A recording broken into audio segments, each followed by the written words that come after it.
Welcome. If you've ever wanted to control the quality of videos you send on Telegram, you're in the right place. Today, I'll show you the updated steps to easily change video quality before sharing it with your friends or groups.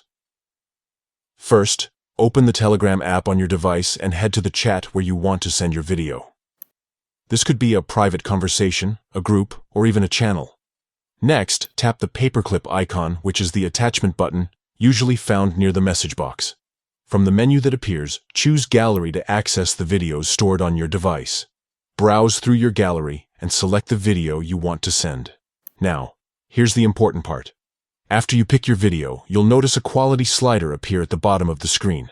This slider lets you control the resolution and size of your video.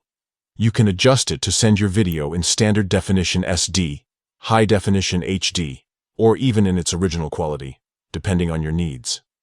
If you want the video to upload quickly and use less data, slide towards SD.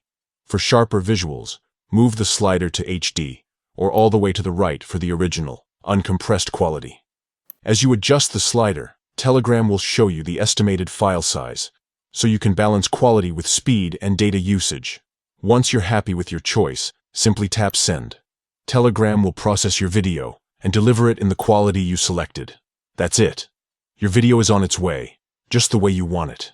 This feature is perfect for sharing quick clips when you're on a slow connection, or for sending high-quality videos when you want every detail to shine. With Telegram's flexible video quality settings, you get to decide what works best for you and your audience. Thanks for watching. If you found this guide helpful, don't forget to share it with others who might need a quick tip on sending videos in Telegram.